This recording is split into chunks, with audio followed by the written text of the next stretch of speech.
Hello everyone, welcome back. Today we're going to make this split bidirectional text that you see on the screen.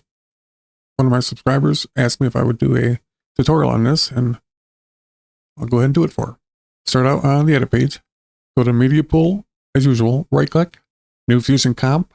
You can name it if you want, but you don't have to, and leave it on 5 seconds. And go to Fusion. I have to use this on-screen keyboard because I'm paralyzed. I can't use my hands and arms. That is why it's on the screen. Get a background.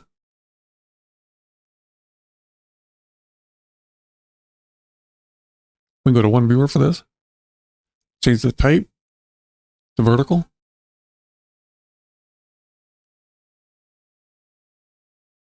Pick your two colors for default.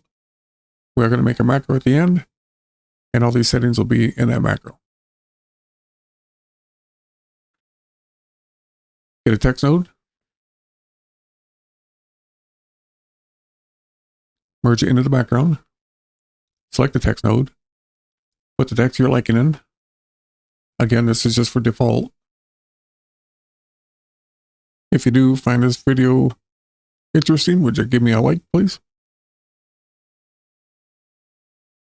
I'm just going to leave it on bold. Go to 0.14 or set it to your liking. But tighten the tracking up some.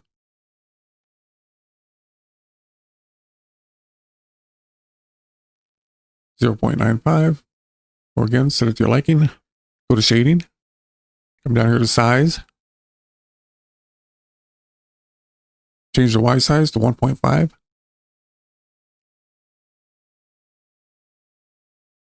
Now, if you look in the viewer, the text is too high. Go back to the text tab. Hit the left V anchor, and it should be centered. I'm going to open the tracking up just a little bit to 0.955. Right click on the text node, copy, click away right here, right click and paste instance. Merge it into merge one, it'll make a merge. If you don't know what an instance is, it's an exact copy of whatever node you're taking it off from. The little green line indicates it's connected, and everything in green, and even if it isn't highlighted in green, it's coupled to the original node. So if you change a factor in one, it'll do it in both. We're going to de-instance one thing. Go to layout on the instance. Right click on the center. And de-instance. Now if you rotate the X, you'll see we have two texts up there. We'll set it back to 0.5.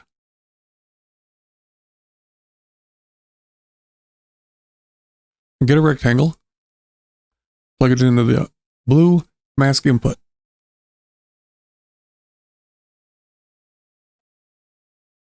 Go to the angle, set it to 30.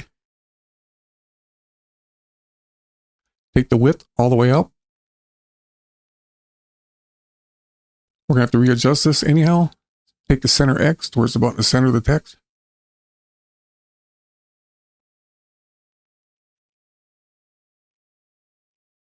And then click on the rectangle, copy, click away, right click, and paste.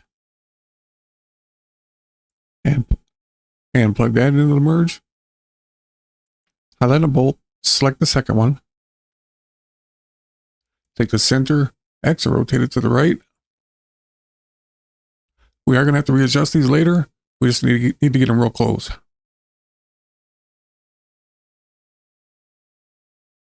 I made them real long so you can make the text go all the way from end to end. So anywhere the mask is, your text will be okay.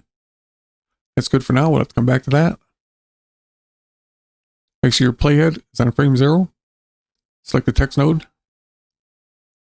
Go to the layout. Rotate this one to the right to 1.0. Line the anchor up at the edge. And set a keyframe. Now select the instance.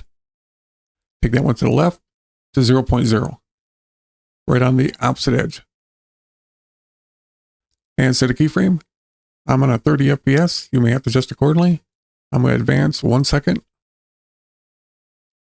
Then set the center X back to 0.5. Then go back to the original text node. Center X, set it back to 0.5.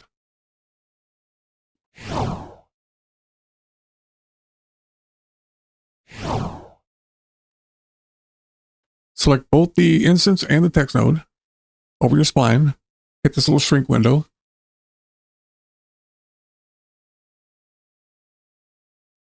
Select zoom to fit. And select all. And then smooth. Close your spline.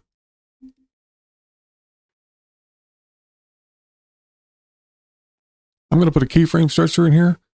That way you'll be able to stretch it as long as you'd like on the timeline. And it'll animate in at the beginning and animate out at the end. But I want to show you how to use the keyframe editor. So I'm going to keyframe it at the end of the 5 seconds. I could do it up here. We're fully in at 30. And you'll see we're going to bring the keyframes back to 40. But let's do it this way. We'll advance to 120. Let's open that back up.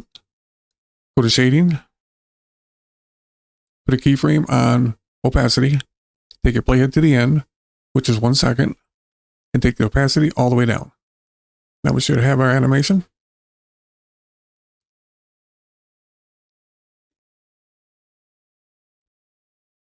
Take it to where your opacity is about halfway. Select the first rectangle. And then click away. We just want it in the inspector so we can use it to adjust, but we don't want the mask to show. You're more laggy, we'll have a little line right here. We want to get rid of that. Put center X.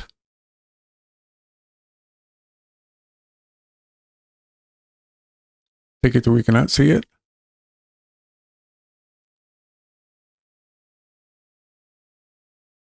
And move it back to where it's fully on, and you want to make sure you don't see it there.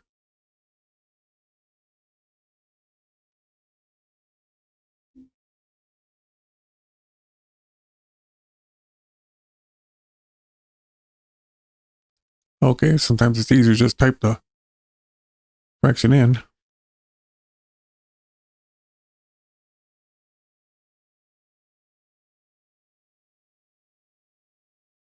Okay, now we're going to move the keyframes. Put the playhead on frame 40. Open the keyframe editor. Shrink the window.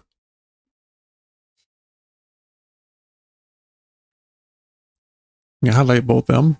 You'll see the keyframe editor. Open them up. I'm going to highlight both of them. And drag the keyframes back to the playhead. I just wanted to throw that in there to show you how to do that.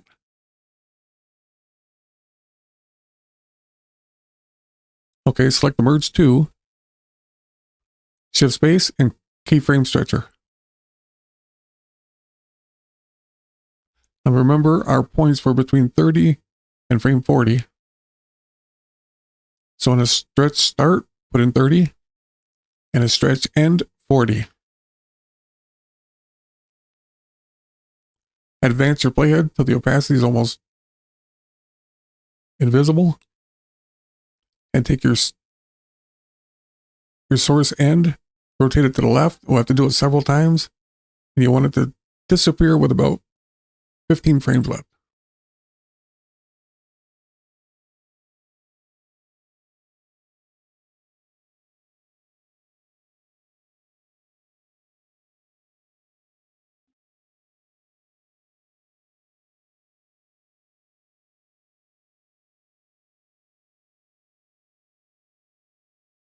See how it looks?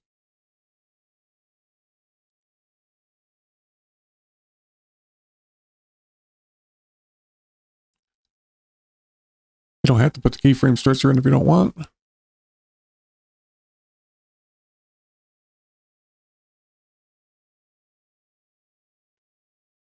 You can make it shorter as well.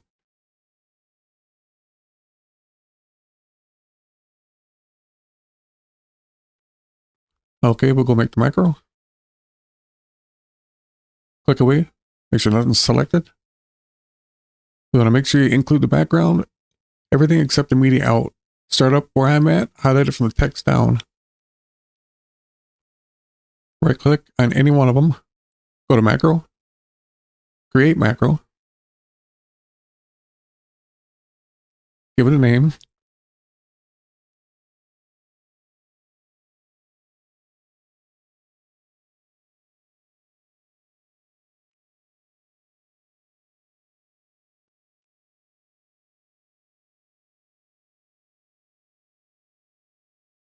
and follow along.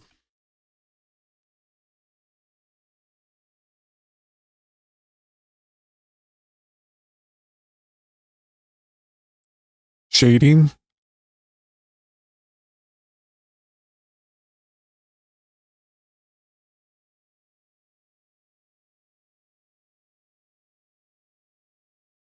background,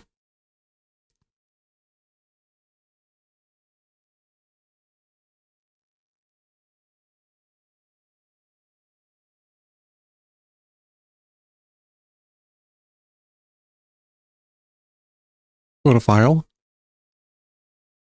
Save as Group. It takes you to Macros, go to Fusion instead. Templates, Edit, Titles. Here is where you're going to want to make your folder to put your preset in. Once again, I recommend not to name it exactly the same, or Resolve won't recognize it.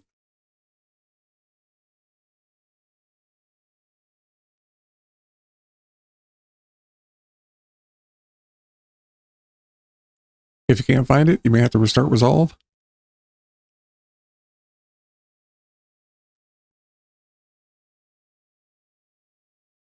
And if you click on it, you'll see you have all your controls in the inspector. You can go to gradient if you want.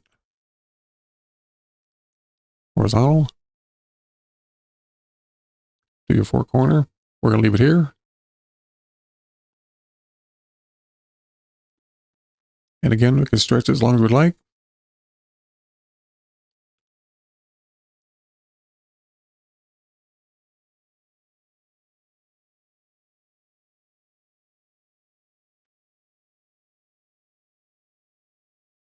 Well, there you go. Thanks for watching, and I'll see you in the next one.